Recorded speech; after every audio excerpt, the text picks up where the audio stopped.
All right, welcome to Sport Talk on Enterprise TV, where sport news from the four corners of the world are delivered at its best. If you are joining us for the first time, please do well to follow us across all our social media platforms at Enterprise TV 7. My name is John Olasikomi. Join me on Let's Ride Together. You know how we do it, most especially after the weekend games. And what a day, what a week to be a Nigerian. And of course, to also support Super Falcons and of course the Flying Eagles of Nigeria. The Super Falcons are through to the semi-final where they will be battling with South Africa. And of course, the Flying Eagles will definitely slug it out with Cote d'Ivoire in the final. But you know how we do it. Charity begins at home. We always start with local football. Let's go straight to the camp of the Super Eagles. And of course, before then, joining me virtually today is Daniel Osyk. Daniel Osyk, welcome to Sport Talk.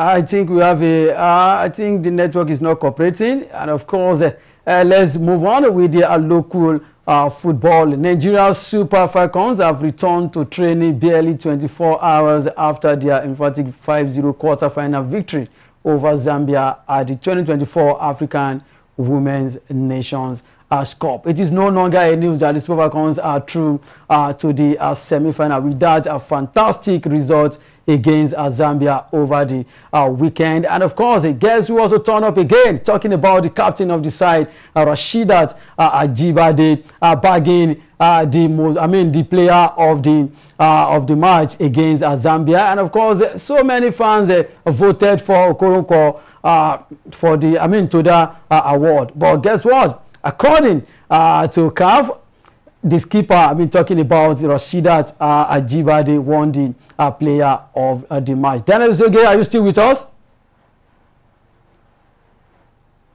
Yes, I am. All right, I was just talking about the Super Falcons of Nigeria, where they trashed as one of the best teams at this ongoing WAFCON 2024 in Morocco, talking about Zambia when they defeated them by 5 goals to nothing. And of course, Rasheedat Ajibade won the most valuable player, the player of the match in that game. For me, I feel Okoronkwo should have won the player of the match. But that's not where we're going. Let's talk about the performance of Super Falcons in general. They've played 4 games, 9 goals scored, 0 goals conceded. I think we should also give Justin Madugu his flowers for what he has done so far as the defense line is concerned. What are your thoughts? They will be playing against South Africa in the semi-final. Do you think they have what it takes to achieve this mission X in front of them?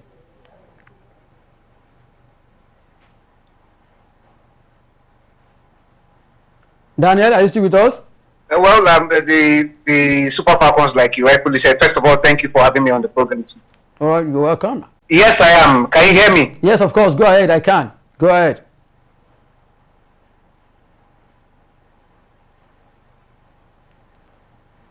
Okay. I think we have a glitch. He will definitely join us as we proceed. Still talking about Super Falcons of Nigeria, as I was saying, I think we should also give kudos, to the head coach of the Super Falcons, talking about Justin Madugu. He has really done a lot as far as that team is concerned. 4 games, 9 goals, 0 goals conceded. And after the game, I saw a lot of people on social media, talking about Asisat Oshoala, that she should go and she should leave the Super Falcons for the lads. And I was like, come on, Asisat Oshoala is just 30. I don't think I still believe, I'm of the opinion that Asisat Oshoala still have a lot to do as far as Super Falcons is concerned. On pitch, off pitch, he's got the experience, the best player as far as female football is concerned in Africa. She has won African Player of the Year 6 times. How can you now talk down on a player like that has won the African Best Player 6 times? Come on, let's respect as far as women football is concerned. Asisat Oshoala is a legend.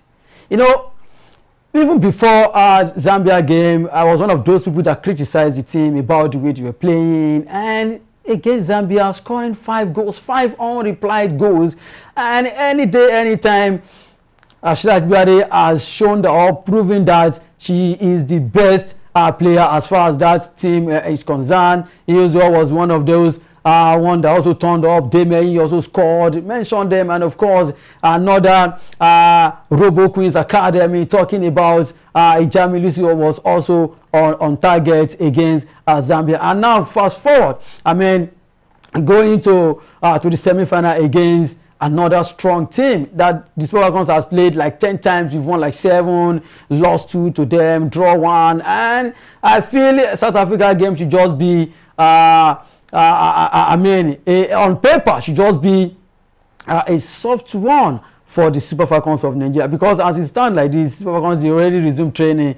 No jokes, they are not even playing. They just want to achieve this mission S.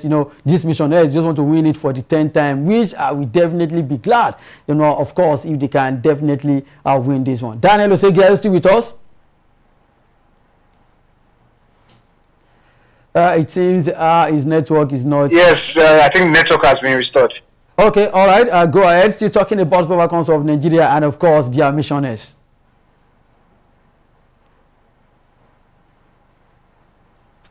All right. Many thanks for having me on the program, John Lascomi.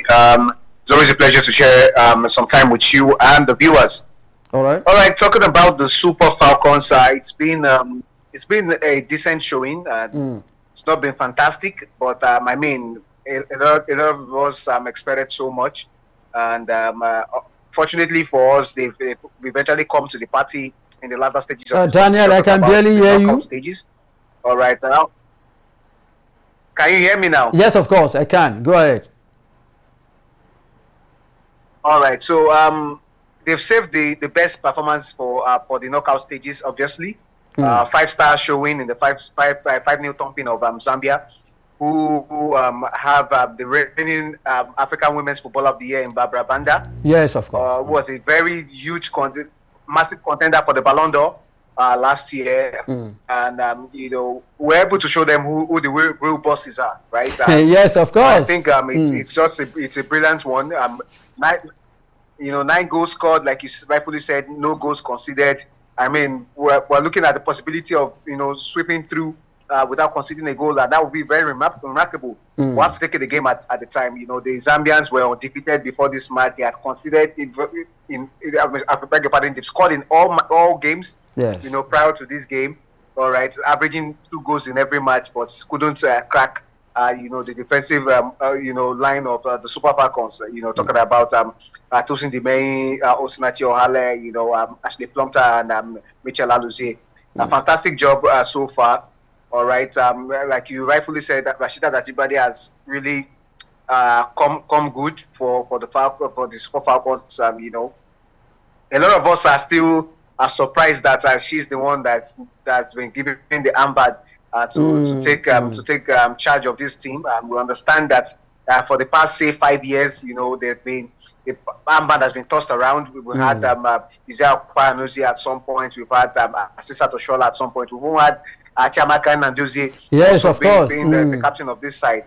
Ever since Onomedi left the Super Falcons, it has been like that. All right, go ahead. Yes, so we're just glad that in spite of all of that, the team still play as a unit.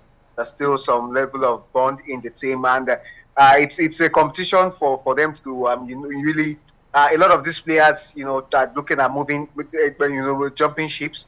Case study, Rashida Asibade has left Atletico Madrid women team. So these are the kind of competitions that will make her, put her back on the global scene. Yes. Making other teams want to, sign her up and reminding them of how talented she is, and the leadership quality that she possesses as well. Okay, I think Adimi, they had not won that game in that commanding fashion, would have continued to, more or less bash the Super Falcons. But, yes, of course. I mean, after that 5-0 victory, all we can just do is now to, restore the faith and confidence that we have in them and support them to go all the way to win the title. All right, still talking about Super Falcons of Nigeria. After that game against Zambia, and I saw a lot of, comments, a lot of fans criticize Asisat Oshuola. Then I felt so bad for somebody that has won African Player 6 times.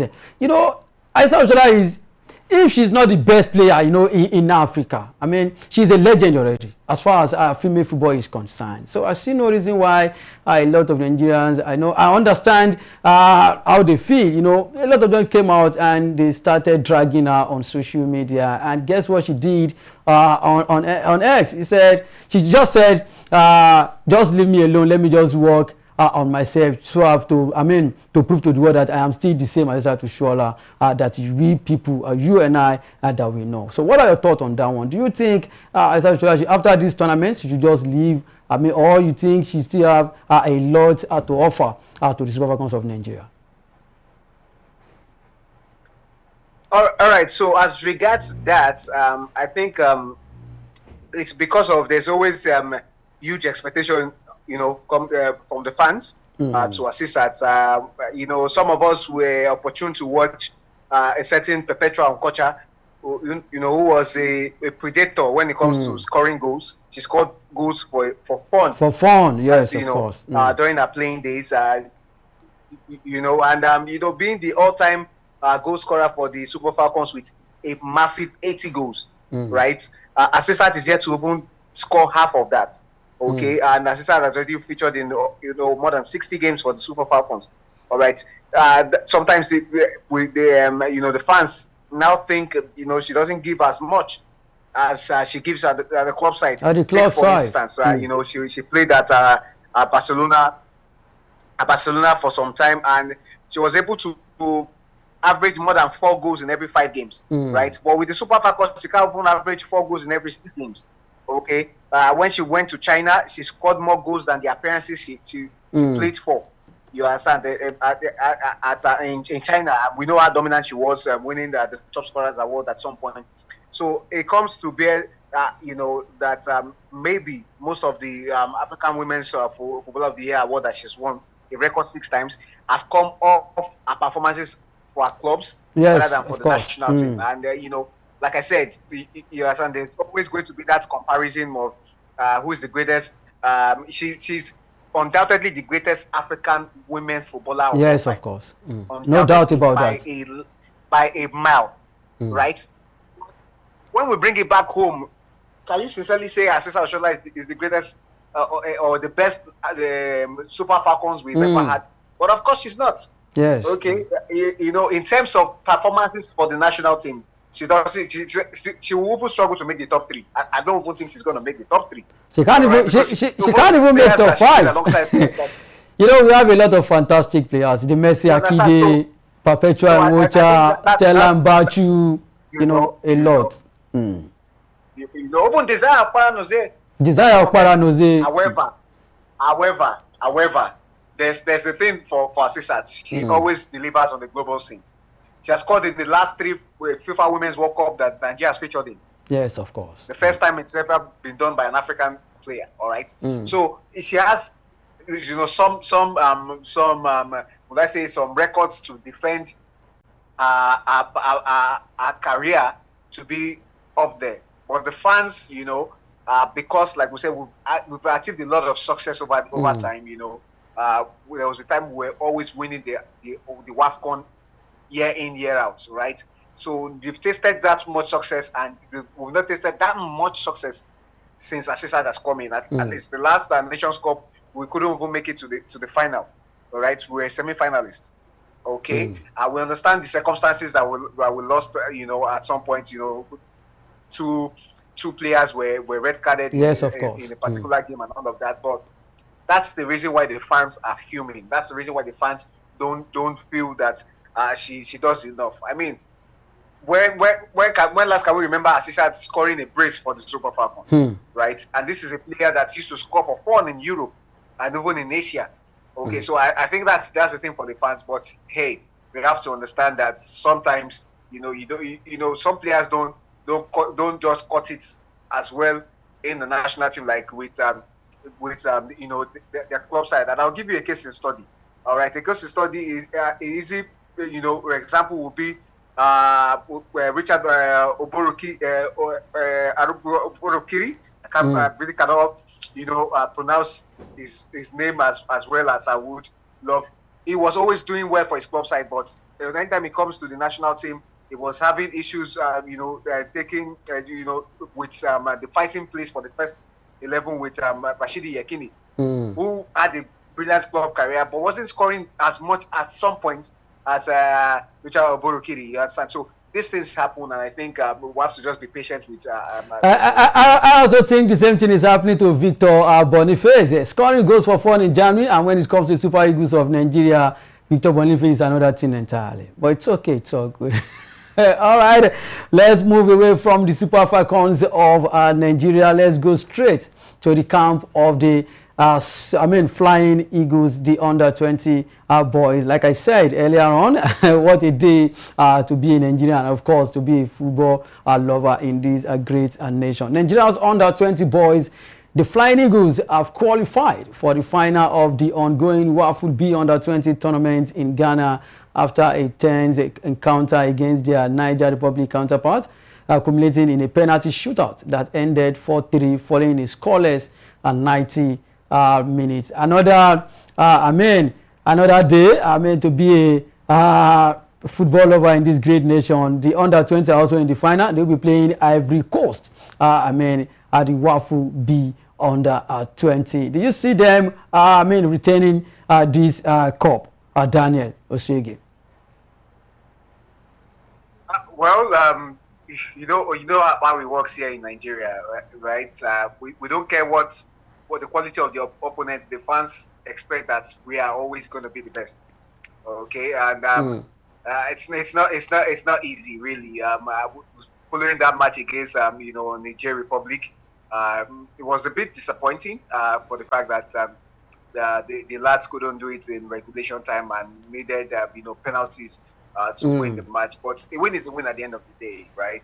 It's not going to be if you win a championship on penalties. They're not going to cut a certain fraction of the trophy and take it out because you didn't win in regulation time. All right, so I think it's a welcome development there.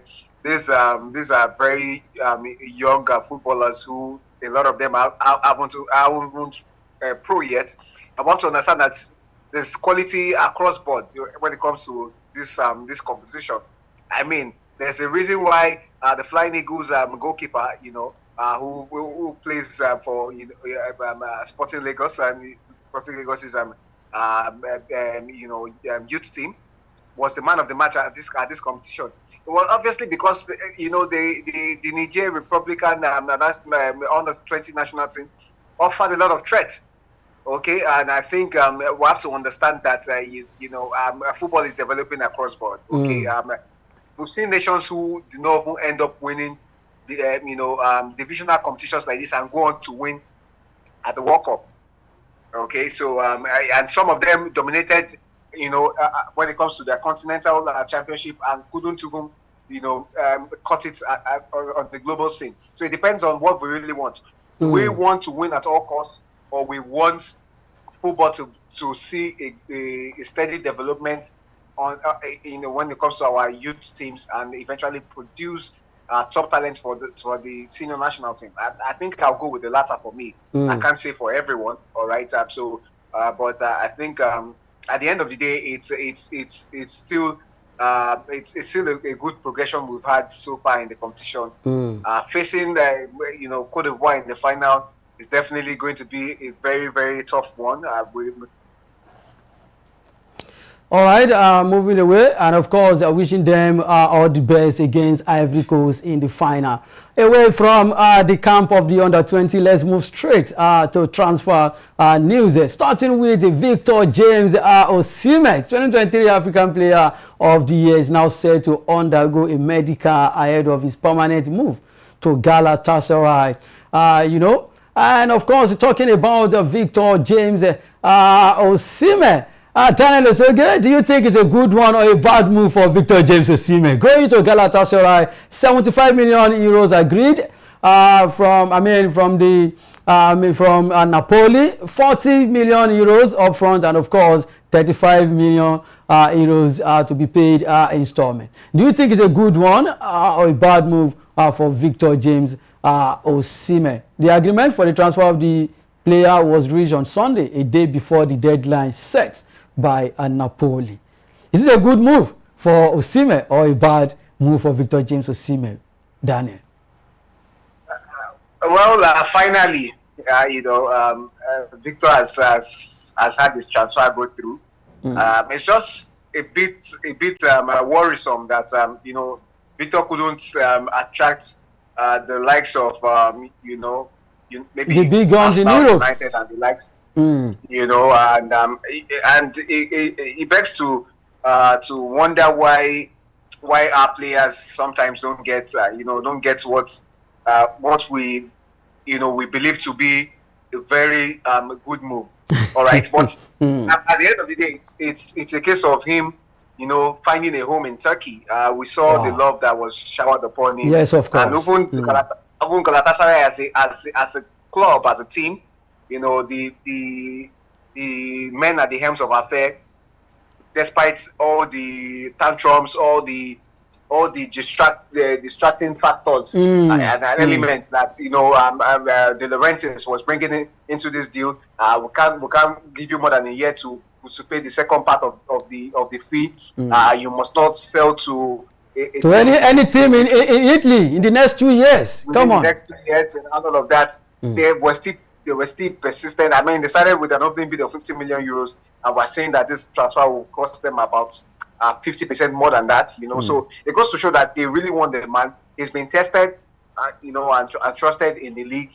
But also, we know that the Turks love football. That's why if you watch Turkish football, the stadium is always packed. But having a player like Osimhen with the kind of charisma that he brings to football, you are assured of your home fixtures being full to capacity, and we know what it is. Match day, revenue is a huge source of income for clubs in Europe, and I think Osimhen will guarantee them that.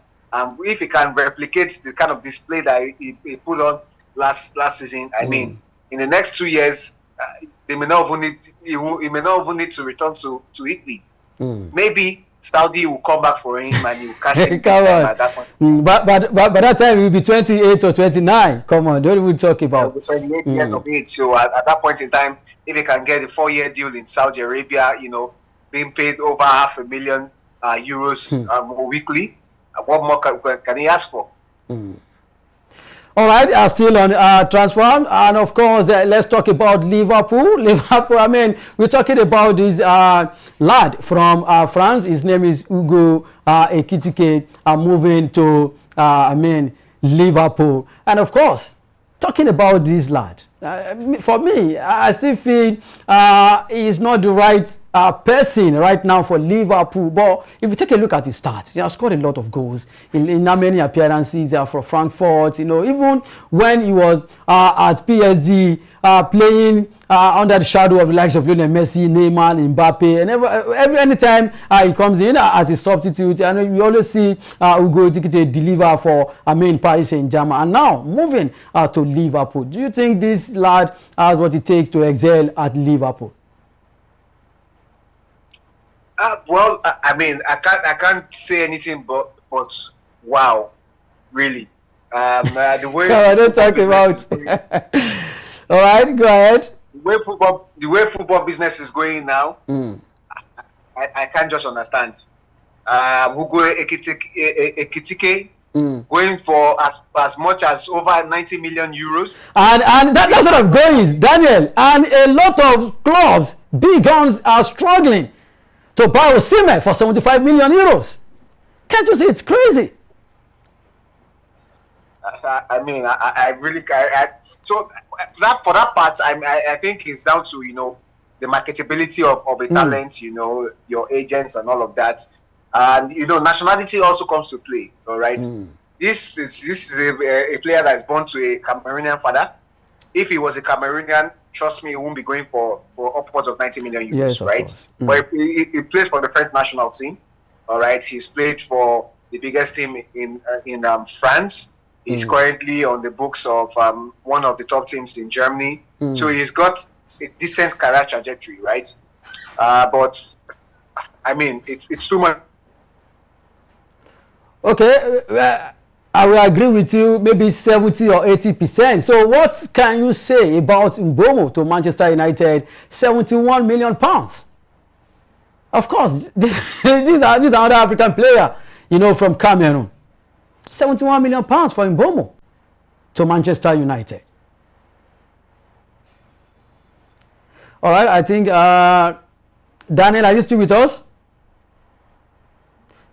Come on, the network is not cooperating. Still talking about transfers, and of course, we're talking about Ugo Ekitike moving from Frankfurt to Liverpool. Maybe I think Frankfurt has done good business, right? In the last 3-4 years, not just on this.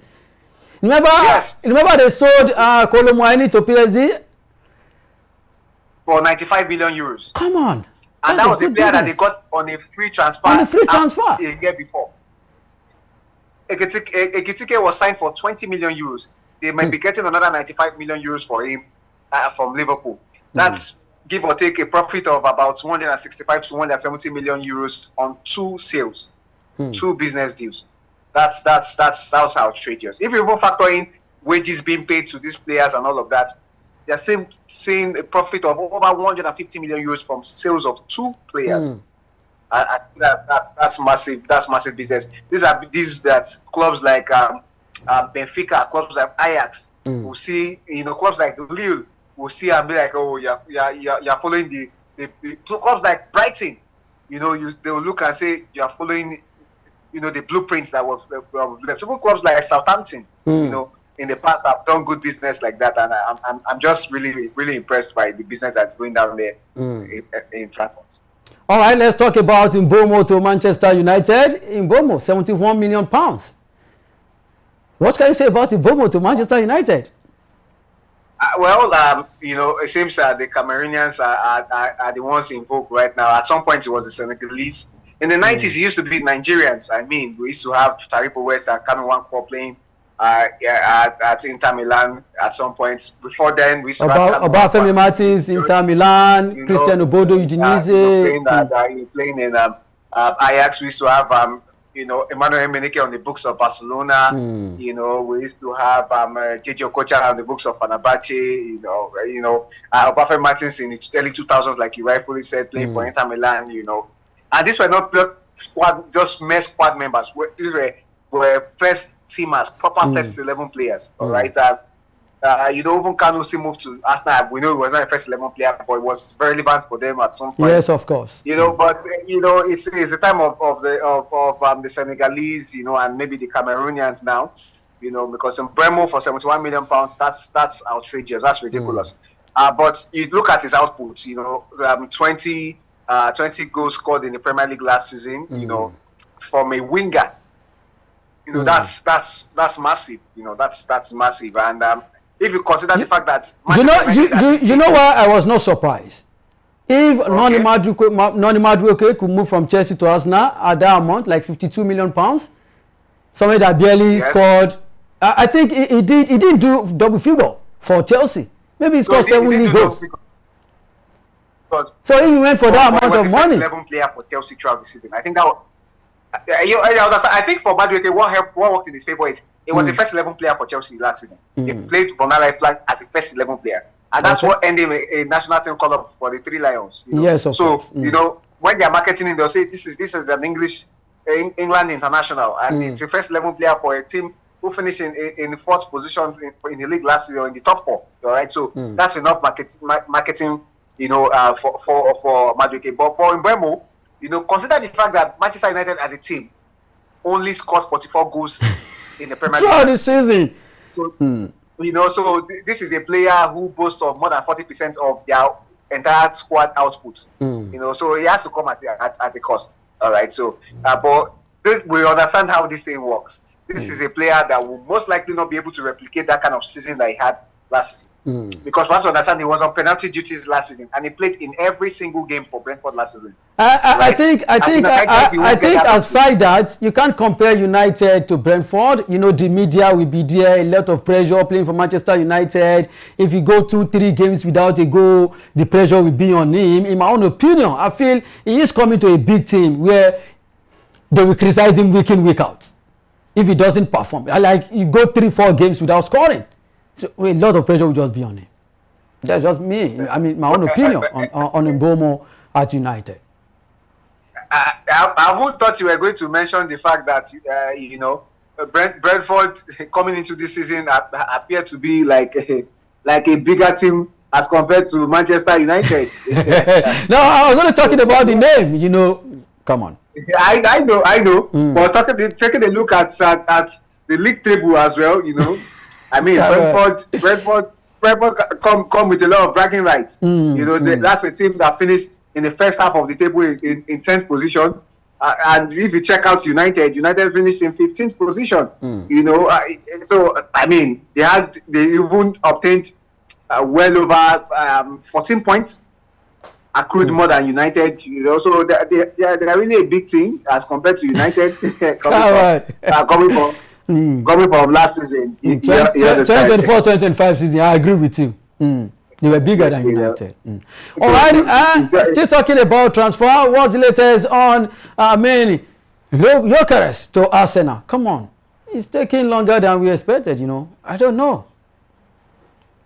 It's the Arsenal way. It's not strange to us. Always dragging their feet when it comes to transfers. I mean, we all know what is needed. Look at Liverpool, right? They knew that Ekitike wasn't going to go for cheap. They went in with the cash. They got their man. Yes.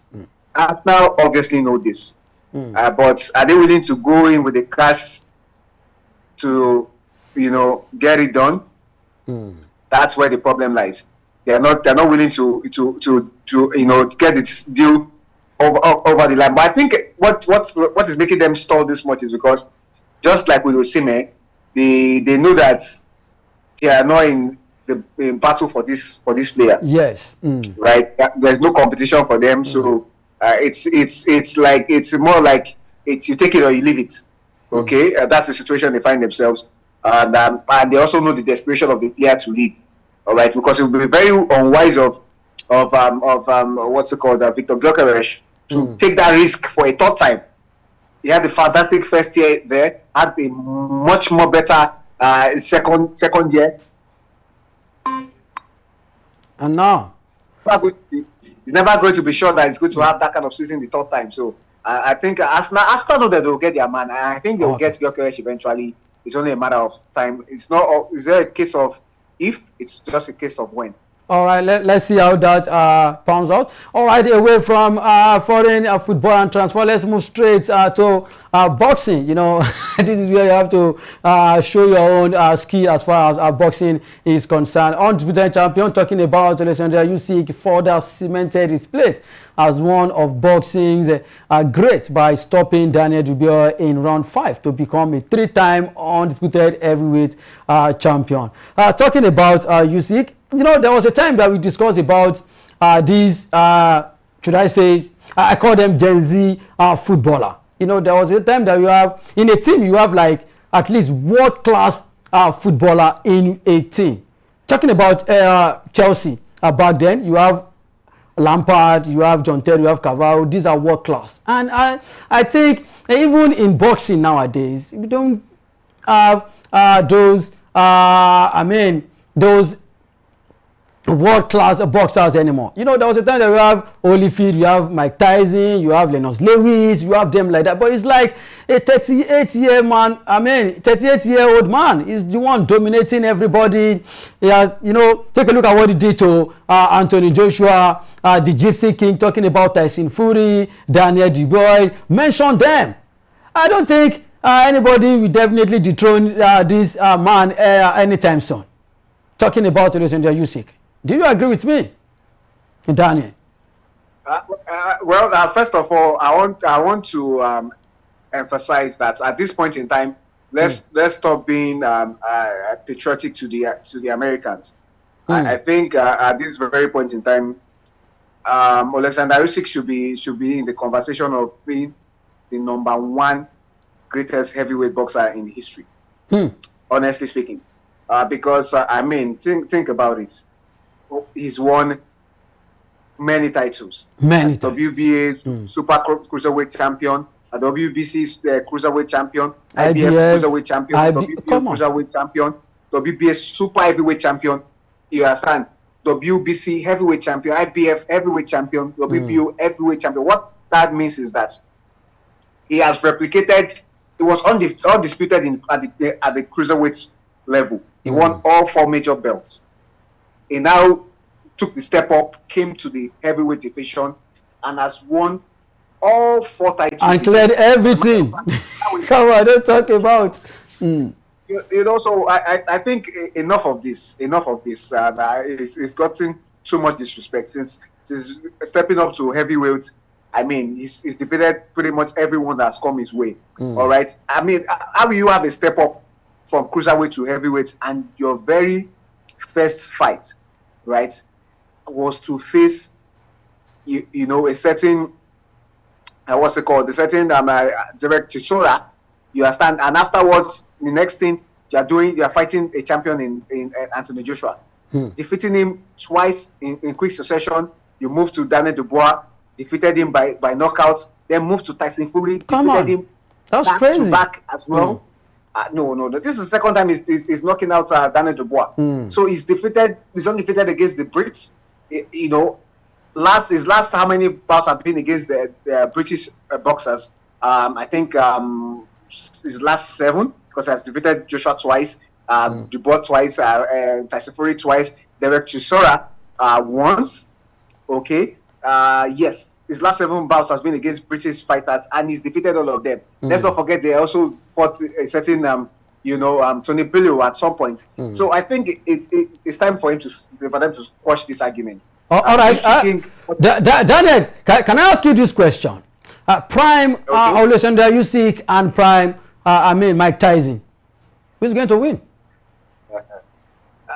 This is always going to be difficult. Any conversation like this, come on, don't talk about. Will always be in the favor of Mike Tyson, and this just because of the fact that, you know, Super Mike, as it was formerly called, or Iron Mike, you know, was he understands the business of sports, you know, especially combat sports. You have to have that charisma, have a little bit of entertainment in you.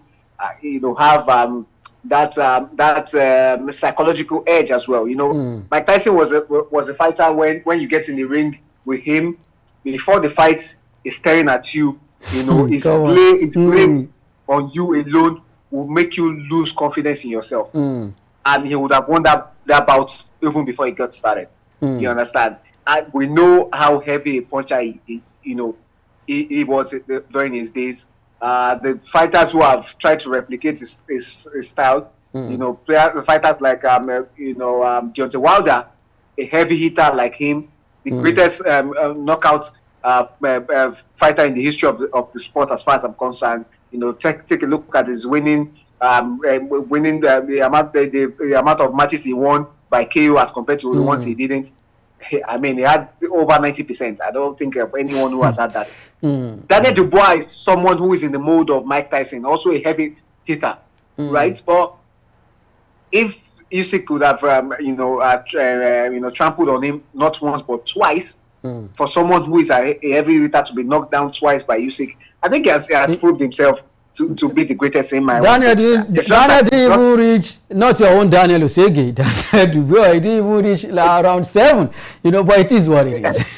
It's just rather the only thing that is against Alexander Usyk at this point in time is that he has not had enough fights under his belt. That's the only challenge, because he only turned pro very, very, very late on. He turned pro in 2013, right? 2013 he was already 26. So that's why in the past 12 years he has only fought 24 times.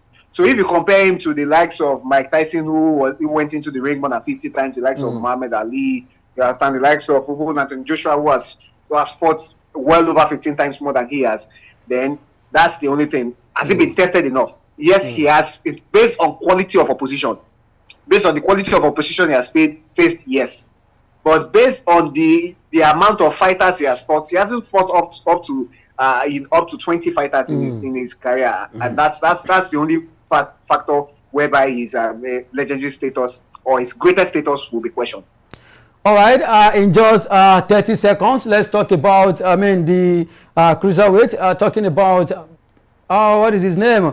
Manny Pacquiao dragged Daniel Barrio to round 12. If at age 46, that man still lasted, round 12 in the ring. Come on, don't even talk about. Daniel, I saw the fight and I saw the fight and I was like, come on, at 46. What is this man still doing? Pac-Man is a legend of the sport. Trust me. For someone, just like I was talking about what's it called, Alexander Usyk. Pac-Man has fought more than 3 times the amount of bouts that Usyk has fought. Usyk has only fought 24 times. Pac-Man has been in the ring 73 times. I beg your pardon, 73 times. And he has only had 8 losses. So I think it's remarkable. You can imagine for an old man that didn't train for like 2 years, only did 2 months training and still dragged that young blood to round 12. Come on, that's crazy. That's why I said I think it is not just in only football, even in boxing. We are not seeing those fantastic boxers anymore, the world-class boxers anymore. The same thing is happening in football. What is really happening generally in the world of sports? I think it is only in the world of tennis that we are still seeing those guys still maintaining that legendary status right from the Agassi, the Federer, the Nadal. But in football, boxing is like it's fading away, in my own opinion. I think nothing can dent Pac-Man's legacy, honestly, because this is a man that is the only 8th division world champion in the history of boxing.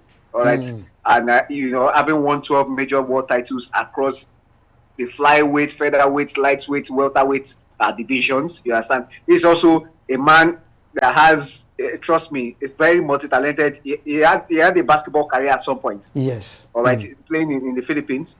He's also a musician. You understand? He's also a politician. Yes, of course. I mean, is really a jack of many trades and master of a few. All right, and so I think his legacy cannot be dented. I mean, if not for the fact that, like you said, old age is not making as much. He's not competing as much, but still going all the way to round 12 at 46 is very, very remarkable. All right, and he's made a lot of money from the sport. I mean, as of 10 years ago, Pacquiao's fight had already generated $1.2 billion in revenue from 25 pay-per-view bouts that he had fought as of 10 years ago. All right, so that's Pac-Man for you. How much money he has made in the sports, and he's also the only boxer to hold. And Daniel, don't also forget, he has also asked for a rematch, but let's see how that one goes. All right, Daniel Osege, thanks for your contribution.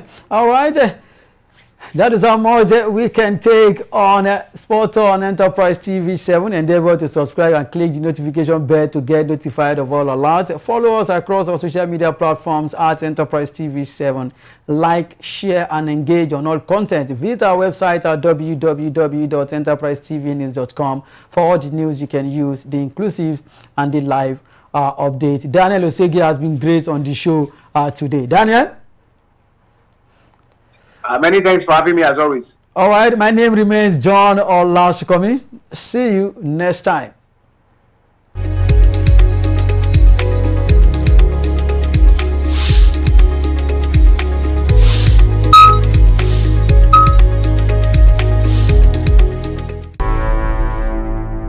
Enterprise TV, a tradition